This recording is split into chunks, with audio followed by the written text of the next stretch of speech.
സ്വാമി ശരണമയ്യപ്പ. ശബരിമലയിലെ സ്വർണ്ണക്കടത്തിനെ വൈകിയ വേളയിൽ ഞാനൊന്ന് പ്രതികരിക്കുകയാണ്.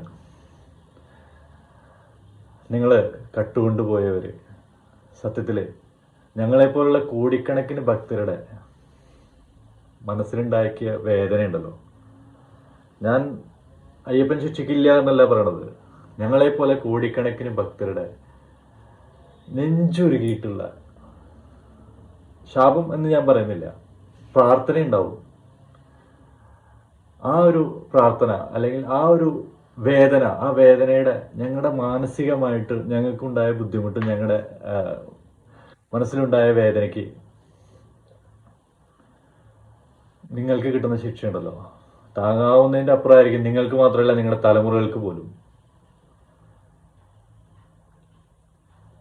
എനിക്ക് ഇതിനോട് ഇങ്ങനെ ഈ രീതിയിൽ മാത്രമാണ് പ്രതികരിക്കാൻ പറ്റുന്നത്. കട്ടുകൊണ്ടുപോയത് ഒരു പൈതൃകമാണ്, ഒരു സംസ്കാരമാണ്. കേരളത്തിലെ മറ്റുള്ള ഭക്തർ കൊണ്ടുവന്ന് കൊടുത്ത അല്ലെങ്കിൽ പലരും അവിടെ നേർച്ചകൾ നൽകിയിട്ടുള്ള സാധനങ്ങളാണ് നിങ്ങൾ കട്ടുകൊണ്ടുപോയത്.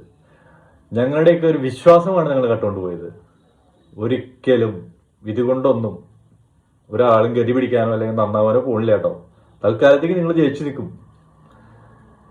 പക്ഷെ ഇതുകൊണ്ടൊന്നും ഒരിക്കലും നന്നാവില്ല.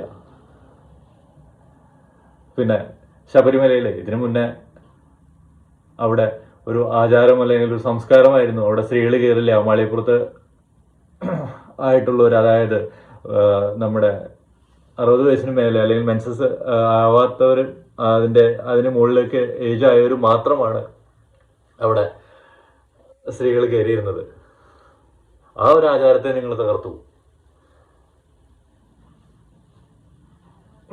അത് ആ അയ്യപ്പന്റെ വീട്ടിലെ ഒരു ആചാരമായിരുന്നു. അപ്പോൾ എനിക്ക് ഇത്ര മാത്രമേ പറയാനുള്ളൂ. എനിക്കിത് കണ്ടിട്ട് എൻ്റെ മനസ്സിൽ തോന്നിയൊരു കാര്യം കൂടിയുണ്ട്. ഈ ഒരു അമ്പലം മാത്രമല്ല, കേരളത്തിൻ്റെ മറ്റുള്ള പല അമ്പലങ്ങളിൽ നിന്നും കവർച്ചകൾ ഉണ്ടായിട്ടുണ്ടാവും, കളവുകൾ ഉണ്ടായിട്ടുണ്ടാവും.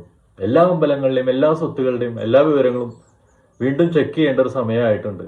ഇപ്പോഴത്തെ ഭരിക്കുന്ന ഗവൺമെൻറ് അക്കാര്യങ്ങളിൽ കൂടി ശ്രദ്ധ ചെലുത്തണമെന്ന് ഞാൻ വിനീതമായിട്ട് അപേക്ഷിക്കുകയാണ്.